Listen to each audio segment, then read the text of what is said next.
पिछली कड़ियों में हम हूणों एवं मंगोलों के प्रारंभिक इतिहास पर संक्षिप्त चर्चा कर चुके हैं। हम यह भी देख चुके हैं कि नुकीली टोपी पहनने वाले हूणों का एक कबीला तुर्पो अथवा तुर्क कहलाने लगा।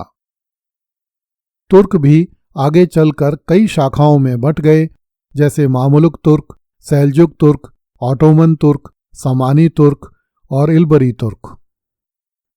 जब 7वीं शताब्दी ईस्वी में अरब के मुसलमानों ने मध्य एशियाई देशों पर आक्रमण करने आरंभ किए तो तुर्कों ने अरबी सेनाओं का भारी विरोध किया, किंतु अरब वाले मध्य एशिया पर अधिकार जमाने में सफल हो गए। अरब लोगों के प्रभाव से 8वीं शताब्दी के प्रारंभ में तुर्कों ने भी मुसलमान होना आरंभ कर दिया। तुर्कों के मुसलमान हो जाने के बाद मध्य एशिया में इस्लाम का प्रसार बहुत तेजी से हुआ। तुर्कों की खूनी ताकत को देखते हुए अरब के खलीफाओं ने उन्हें अपना अंगरक्षक नियुक्त किया। 9वीं-10वीं शताब्दी आते आते ये तुर्क इतने ताकतवर हो गए कि बगदाद और बुखारा में इन्होंने अपने स्वामियों के तख्ते पलट दिए और उनके स्थान पर स्वयं खलीफा बन गए। जिस प्रकार भारत में लोगों के इस्लाम स्वीकार करने की प्रक्रिया सैकड़ों सालों तक चलती रही, उसी प्रकार तुर्कों में भी इस्लाम को स्वीकार करने की प्रक्रिया लंबे समय तक चली। 14वीं शताब्दी ईस्वी में आमू और सर नदियों के बीच ट्रांसआक्सियाना नामक क्षेत्र में बरलस तुर्कों का एक प्रभावशाली कबीला रहता था। ट्रांसआक्सियाना क्षेत्र में स्थित मावरा उन्नहर अथवा कैश नामक शहर बरलस तुर्कों का प्रमुख केंद्र था। यह इतना हरा भरा था कि इसे शहर सब्ज भी कहा जाता था। चूंकि मध्य एशिया में तुर्कों एवं मंगोलों के अनेक राज्य हो गए थे एवं दोनों ने ही इस्लाम स्वीकार कर लिया था, इसलिए तुर्कों एवं मंगोलों में वैवाहिक संबंध होने लगे और इन दोनों जातियों में रक्त मिश्रण की प्रक्रिया आरंभ हुई और कुछ ऐसे कबीले अस्तित्व में आने लगे जिन्हें तुर्को मंगोल माना जाता था। बरलस तुर्क भी वस्तुतः तुर्को मंगोल कबीला था। इस कबीले के मुखिया तुर्गाई बरलस ने 14वीं शताब्दी ईस्वी में इस्लाम कबूल कर लिया। इसी तुर्गाई की एक स्त्री के पेट से ईस्वी 1336 में तैमूर नामक पुत्र का जन्म हुआ। तैमूर का कुरान एवं इस्लाम में बहुत विश्वास था। उसकी नसों में तुर्कों एवं मंगोलों का रक्त बह रहा था। वह प्रतिभावान और महत्वाकांक्षी युवक था।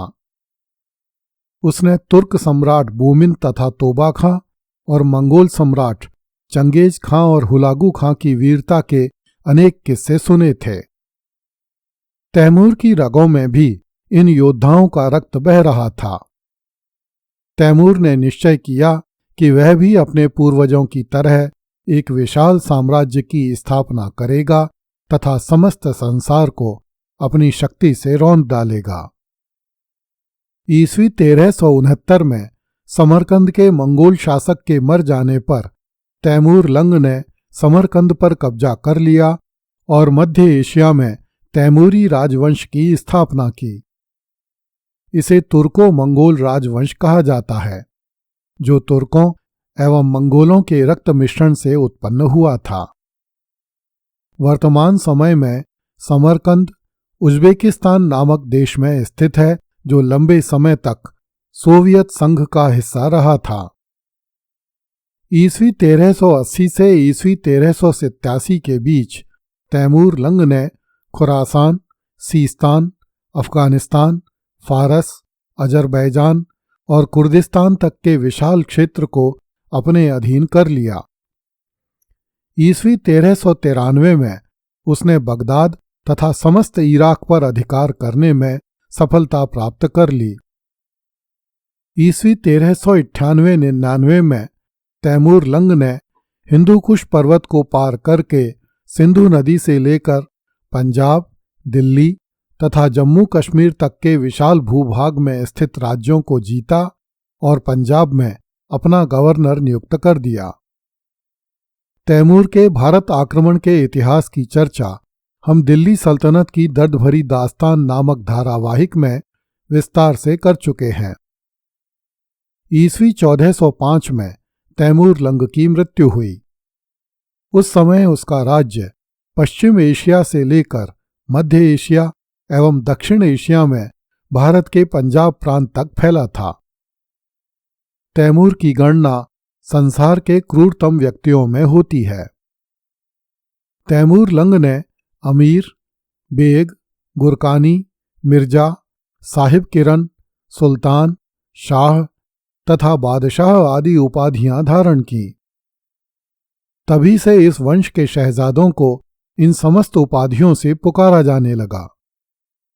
इनमें से कुछ उपाधियां मंगोल होने के कारण, कुछ उपाधियां तुर्क होने के कारण, कुछ उपाधियां ईरान का शासक होने के कारण तथा कुछ उपाधियां उज़्बेकिस्तान का शासक होने के कारण ग्रहण की गई थीं। इस खानदान को मुगल खानदान, चंगेजी खानदान, तैमूरी खानदान, चगताई खानदान तथा कजलबाश आदि नामों से पुकारा जाता था। तैमूर लंग के बाद उसका पुत्र मिर्जा मीरन शाह बेग समरकंद का शासक हुआ। उसकी मृत्यु ईस्वी 1408 में हुई। उसके बाद मीरन शाह का पुत्र सुल्तान मोहम्मद मिर्जा बादशाह हुआ। उसके बाद उसका पुत्र अबू सईद मिर्जा समरकंद के तख्त पर बैठा, जो ईस्वी 1469 में मृत्यु को प्राप्त हुआ। सईद मिर्जा का पुत्र उमर शेख मिर्जा हुआ, जो ईस्वी 1494 तक समरकंद पर शासन करता रहा। वह नाटे कद का बलिष्ठ एवं मनोरंजन प्रिय शासक था।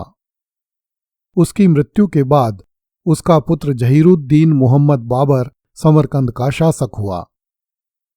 इस प्रकार बाबर तैमूर लंग की 5वीं पीढ़ी का वंशज था। बाबर की माता कुतलुग निगार खानम मंगोल शासक चंगेज खां की 13वीं पीढ़ी की वंशज थी। हालांकि बाबर स्वयं भी चंगेज खां की लगभग इतनी ही पीढ़ी का वंशज रहा होगा। इस प्रकार बाबर की रगों में तैमूर लंग तथा चंगेज खां जैसे क्रूर आतताइयों का रक्त बहता था। इसी जहीरुद्दीन मोहम्मद बाबर ने ईस्वी 1526 में भारत में एक नवीन इस्लामी राज्य की स्थापना की, जो सभ्यता एवं संस्कृति के स्तर पर अपने पूर्ववर्ती इस्लामी साम्राज्य दिल्ली सल्तनत से पूर्णतः भिन्न था। दिल्ली सल्तनत अरब वालों के मध्य एशियाई तुर्की गुलामों द्वारा स्थापित की गई थी, जबकि मुगल सल्तनत मध्य एशिया के तुर्कों एवं मंगोलों के रक्त मिश्रण से उत्पन्न शाही राजवंश द्वारा स्थापित की गई थी। इस प्रकार भारत का मुगल साम्राज्य इस्लामी तुर्की मंगोल साम्राज्य था, जिसका व्यावहारिक अर्थ यह है कि इस वंश के शासकों में मध्य एवं पूर्वी एशिया की दो बड़ी क्रूर एवं लड़ाका जातियों तुर्क एवं मंगोलों के रक्त का मिश्रण था और वे इस्लाम के अनुयायी थे। सामान्यतः भारत में मुगलों को मंगोलों का वंशज माना जाता है, जबकि बाबर मंगोलों की 13वीं पीढ़ी में एवं तुर्कों की 5वीं पीढ़ी में उत्पन्न हुआ था। इस दृष्टि से बाबर तुर्क था, न कि मंगोल। बाबर के पिता का वंश तैमूर के वंश में उत्पन्न हुआ था, जिसके माता पिता तुर्क थे, न कि मंगोल। जिस समय बाबर भारत आया, उसके वंश को मुगलिया खानदान, चंगेजी खानदान, तैमूरी खानदान आदि नामों से संबोधित किया जाता था। तत्कालीन इतिहासकारों ने इस विषय में कुछ भी नहीं लिखा है कि मुगलों को मंगोल क्यों माना जाता था, जबकि उन्हें तुर्को मंगोल अथवा तुर्क कहना अधिक उचित था। अगली कड़ी में देखिए, बचपन में बूढ़ा हो गया था बाबर। कृपया इस चैनल को लाइक, सब्सक्राइब एवं शेयर करें। धन्यवाद।